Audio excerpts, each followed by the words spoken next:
Antra un Indra Liepājā turpina virzīt un attīstīt ideju par tējas istabu, nepārtraukti to pilnveidojot. Tiesa, savas korekcijas tajā ienes reālā dzīve. Tagad, paralēli radošajām darbnīcām, par kuru veiksmīgu eksistenci mēs jau pārliecinājāmies, ir savu patstāvīgu dzīvi uzsākusi vēl viena ideja – tējas vakari. Pirmais – tējas vakars ar aktīvo un visnotaļ aizņemto Māri Olti. Interese necerēta liela, un tā vien šķiet, ka tējas istaba kļuvusi par šauru. Ir pagājusi nedēļa darbā, skriešanā, kaut kādās aktivitātēs, un man gribās, lai bez tā, ka katru dienu var atnākt pie mums mācīties kaut ko jaunu, apgūt tur visādus rokdarbus un tā, kad var vienkārši atnākt un nedarīt neko. Paklausīties, ka kāds tev sniedz tīri garīgu un prātīgu informāciju.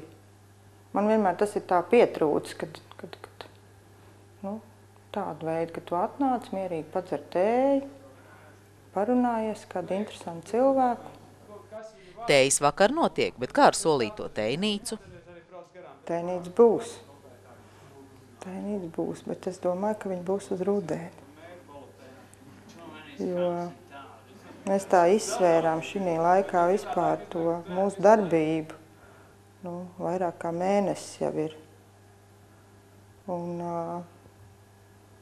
vasarā cilvēkiem vispār ir, man liekas, citas prioritātes, ka viņiem jūra būs un saule būs.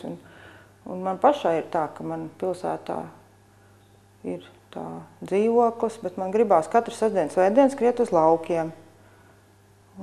Ābelītes aprušanāt, dārziņu un tā, un ne tikai noteikti tas ir ne tikai man, un tad izvērtējot visus tos kritērijus, mēs tā kā esam nonākuši pie tā, ka mums līdz vasarai būs tējas vakari, un kad mēs pa vasaru sasparosimies, jo arī interesanti ir tas, ka mums Liepā nevar nopirkt vienādas 20 tējas krūzītes.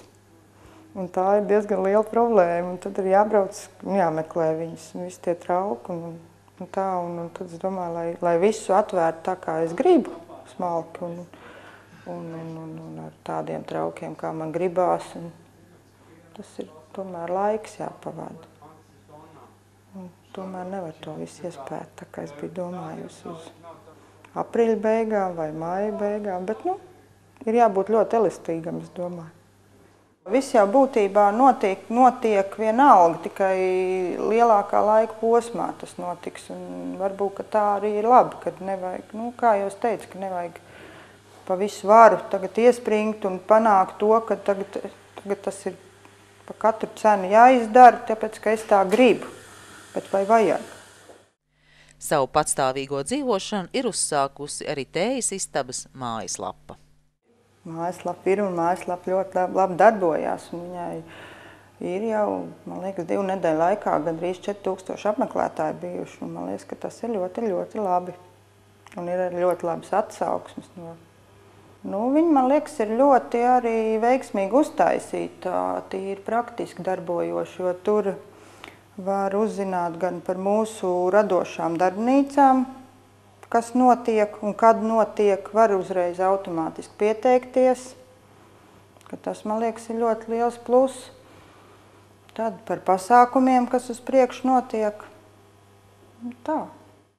Es domāju, ka mums ir jānostiprina to, kas ir uzsākts, un jāplāno ir nākamie tējas vakari. Es domāju, ka visnotaļ interesants būs arī nākamās piekdienas tējas vakars Tur būs tieši par tēju runāšana ar Liliju, kur padalīsies pieredzē, kā viņa vāc tējas, kā gatavo.